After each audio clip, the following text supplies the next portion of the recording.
ছোট দেওরের বিয়ের আগেই প্রস্তুতি নিয়ে রাখছি। বিয়ের ঘর যখন আসবে এরকম মাংস কিমা করে একটা চপ বানিয়ে খাওয়াবো, যেন বিয়ে ভেঙে না যায়। ছোট দেওরের বিয়েতে সুযোগ পাইনি তো, তাই এইবার আর মিস করবো না। ছোট দেওরকেও বিয়ে দিতে ইচ্ছে করছে। কিছুদিন ধরেই ভাবছি মেয়ে খুঁজবো, মেয়ে খুঁজে যদি ভালো একটা মেয়ে পাই তাহলে ওকেও বিয়ে দিয়ে দিব। যেহেতু মা নেই, তাই একটা ভালো পাত্রীর হাতে যদি ওকে তুলে দিতে পারি তাহলে তো ওর দেখাশোনার ভার সেই নিয়ে নিবে, আর একটু হলেও সে মানসিক শান্তি পাবে। ওই কথা চিন্তা করে এবং আমার রান্নাঘরের কথা চিন্তা করে আমি এই মেশিনটা অর্ডার করি। এটা একটা চপার মেশিন, যেটার মাধ্যমে মাংস কিমা করা যায় এবং সাথে বাড়িতে হালকা পাতলা লোকজন আসলে একটা পেঁয়াজি বা কোনো রকম বড়া করার জন্য পেঁয়াজ কুচি করতে হয়, চাল বাটতে হয়, ডাল বাটতে হয়, সেটাও কিন্তু এটাতে সুন্দর করে করা যায়। তাই আমি ভাবলাম যে এই চপার মেশিনটা কিনেই ফেলি, এটা আমারও কাজে দিবে এবং দেবরের বিয়ে সামনে যদি হয় তখন এটা আরো অনেক কাজে দিবে। তো এই চপার মেশিনটা কেনার পর তো বারবার বলছে মা কখন আমাকে মাংসের চপ করে দিবে, তো এই কারণে আমি আজকে মাংসের চপ বানানোর জন্য সবকিছু নিয়ে রেডি হয়ে গিয়ে। এই চপার মেশিনটার এই ব্লেড গুলা এত বেশি ধারালো যে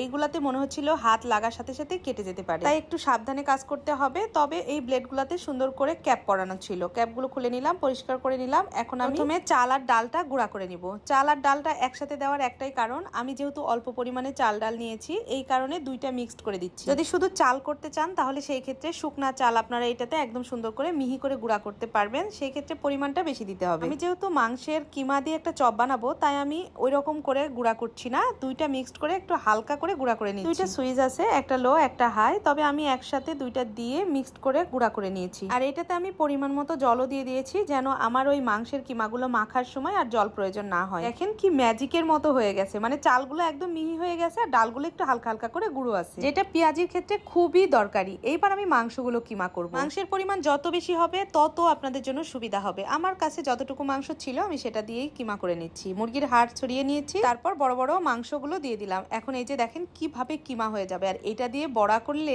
কার না লোভ লাগবে বলেন তো। আপনারা এখানে সব রকম মাংসই কিমা করতে পারবেন, খাসির মাংস থেকে সবকিছু। এরকম একটা জিনিস বাসায় না থাকলে কি হয় বলেন। আমি এত রকম ব্লেন্ডার গ্রাইন্ডার কত কিছু ইউজ করেছি, কিন্তু এইটার মতো প্রয়োজনীয় এবং ভালো জিনিস সত্যি আমি এর আগে কখনো ব্যবহার করি। মাংস কিমার জন্য এটার ফলাফল দেখতেই পাচ্ছেন কিরকম। এইবার আমরা পেঁয়াজটা কুচি করে নিব।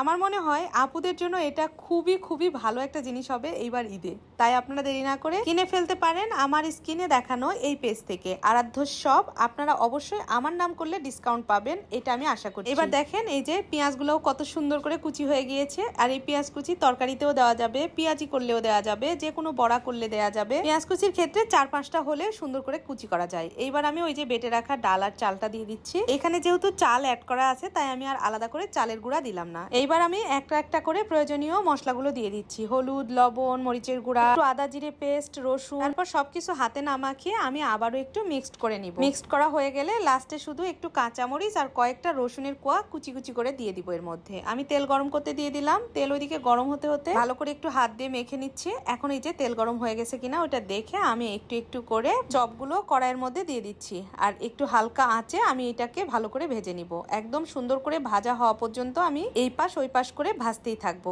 আর এই ফ্লেভারটা বের হচ্ছিল যখন মনে হচ্ছিল তখনই পেট ভরে গিয়েছে। আমি একবারে সবগুলো দিইনি, দুইবারে ভেজেছি। আর এই যে দেখেন কি সুন্দর হয়েছে আর খেতেও অনেক টেস্টি হয়েছে। এরকম একটা চপার মেশিন আপনার ঘরে থাকা জরুরি কিনা, যদি জরুরি হয় এখনই অর্ডার করে দিন শপে আর আমার নাম বলে ডিসকাউন্ট নিয়ে নিন। টাটা।